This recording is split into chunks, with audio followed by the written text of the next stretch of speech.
Hey, so I just want to clarify that this video will be a bit of a vent, but I will also try to be introspective as well. So hopefully it won't come across as too disorderly or rambly. I know it's a rather strong claim to say that I want my life to be over, because in the literal sense that would mean dying. But in my case, what I mean by it is that I feel like my life has plateaued in terms of experiencing new things, and I've been living the same day over and over. And my situation stems from my inability to take any kind of risks for myself, and the current environment not really offering me any opportunities, even if I had the courage to, start doing stuff with my life. But to begin in a somewhat chronological order, I've always had a strong sense of nostalgia toward my childhood and teenage years, as it was quite idyllic. I pretty much had it all. I never wanted for anything. I had a stable friend group, loving parents, and was never troubled with hardships or responsibilities. And this is going to sound ungrateful, but even though my parents provided everything for me and my siblings, they were overprotective and enabling. I think the term is helicopter parents. But at the time, this wasn't an issue for me because, if anything, their parenting complemented my naturally shy disposition, and I was content to have my life managed for me. Not to say my parents were overly strict, but the impact it had on me was that it discouraged me from being too independent, as I was always asking for their approval on things and trying to please them. Along with my reserved nature, I never really had many ambitions or big dreams for my future. I always thought that one day I would stumble upon my passion or life's purpose and everything would become clear. Even if that is a naive way of thinking, I wasn't doing myself any favors by cooping up in my room playing video games. And so long as I did the bare minimum for my parents, they never really pestered me about my lifestyle. And for the sake of being concise, I won't bore you guys with the play by play of my teenage years, but they didn't differ much from my childhood. Pretty much the same routine of I'd wake up and go to school, do my work, then spend time with friends and family, and finish my day by playing video games. The thought of planning for my future beyond the next couple months rarely entered my mind until I graduated high school. And even then, I was procrastinating pretty heavily. But I was given the typical ultimatum that most young adults have, which is, are you going to go to college or are you doing anything else with your life? And for me, there was ever only one option. My parents had the money and I had the grades. All that was left was for me to choose where and what I wanted to study. And on paper, I was setting myself up for success. But to go back to my upbringing, it reinforced a lot of behavior centered around procrastination and doing the bare minimum. For example, I always did my schoolwork and showed up to class, but mainly because the alternative consequence of receiving disapproval from parents or the school was far less preferable of an option. When it came to college, I just barely managed to get into a few schools I applied to, but that didn't bother me that much because my only goal was to get accepted. I didn't have a dream school or major as I never thought I was good enough to get into anywhere prestigious. But getting off track, I will make a video dedicated to my college experience some other time. The significance for this video is that college was supposed to be the training grounds for adulthood. At least that's how I viewed it, because you're doing things like living on your own or with roommates. You make your own schedule and prioritize different obligations, and generally have to take more initiative to accomplish your goals.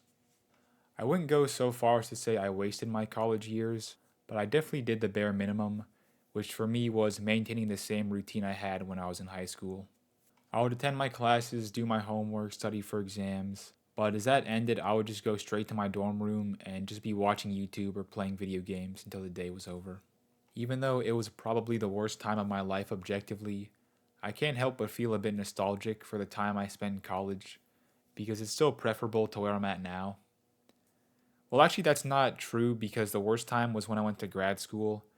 Because once I finished college, I hadn't really prepared myself to get a job, so I leaned on my grades to pursue even more school. And I'll say that I had good intentions when leaving because it's kind of pointless to pursue a master's if you don't care about what you're studying. But my initial problem and the current source of my trouble is that I didn't have a plan after dropping out. Like I told my parents I'll get a job, but what does that really even mean? It's a very nebulous thing to say, and I didn't even bother giving them basic information like a career. So that's why I say my life is over, because in my worldview, what I define as life is progressing through the next socially acceptable objective that was just barely difficult enough to satisfy my complacency, but still easy enough to ensure my success. And I've had plenty of time to reflect on where I went wrong. Like maybe I didn't choose the right school or program, but I know looking at it in hindsight won't change anything. So yeah, now it feels like I've reached the end of the road here at the old age of 22, all because I was unwilling to prepare myself for the day that I would eventually have to abandon my way of living. And I don't have any special attachment to school. It didn't bring me any real joy beyond the act of graduating. But my issue is I have this mental block of being unwilling to start anything unless I know it will yield results. That's why I felt so comfortable in school. I was pretty much guaranteed good grades and progressing to the next year so long as I put in the work. Compared to the next societal milestone, which is getting a full time job, the process is something I'm entirely unfamiliar with. Everything from networking, applying, and the interview process appear chaotic, and it's not something that can be achieved through merit and hard work alone. Additionally, there isn't a set timeline. It's not like if I put in X amount of work for Y number of months, I'll get the job at this time. To me, there's too many moving parts that have left me too discouraged to start. But to shift topics a bit, I've realized that my perception of time is being eroded both from my age and lifestyle. There's this study or set of studies about perceived age, and I don't think they have it pinned to an exact year, but they say by the time you're in your early 20s, your life is half over. Obviously, not actually over, but the study conveys you perceive the years as passing by more quickly because it makes up less of our total time alive. Also, there's the factor of not being able to experience as many new things compared to when you're young. And I think that explains why I feel so strongly nostalgic for my youth, even though I led a very boring, repetitive life, because everything felt new to me. Though, even if I managed to work hard and land a job upon graduating, I likely would have maintained the same mindset of sticking to a routine and not changing much. I guess I'm not missing out on much unless you want to place importance on things like making money or contributing to society. I know I still have time, but it's hard to not feel like I wasted a bunch of potential, as I've been thrown out of the environment I once succeeded in and now have to rely entirely on myself to move forward in life. And as someone who's always been externally motivated by people around me, I've only ever really pushed myself for the sake of others. At least that's how I rationalize it during hard times. And I know I could be talking a bit irrationally, as from my bias, I haven't had much time where I've been given full independence. So when I waste those 3 or 4 years without progressing towards something in the long term, it hits kind of hard. And to contrast the quick passage of time, one thing that's never really changed for me is how slowly I've improved at anything. Back when I was a kid, there weren't any stakes involved, so if I did poorly in school or dropped a hobby, I knew I always had time on my side to make up for a lack of passion or effort.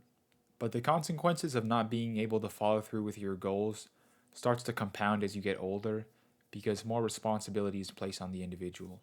Now I've reached a point in my life where I have to take a lot of accountability for my actions, but also feeling like I have no time to make mistakes due to my inexperience. And that's spread to a lot of aspects of my life, whether it be relationships, careers, hobbies, they're all pretty much non existent across the board for me. It feels a bit hedonistic to say, but I thought improving at things was supposed to be a satisfying process. Instead, for me, I never got over the initial hurdles of sticking to a new skill or goal.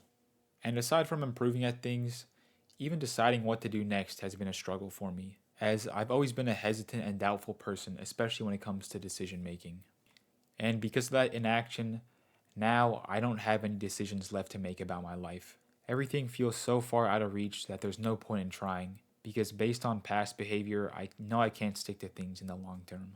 So, with wanting my life to be over, I guess the title is a bit inaccurate because in my eyes, it's already over. I just feel a strong sadness towards my life because it looks like things are going to stay the same forever. In that sense, I don't think it would matter too much if my life ended because all that's waiting for me is the same day I've been living.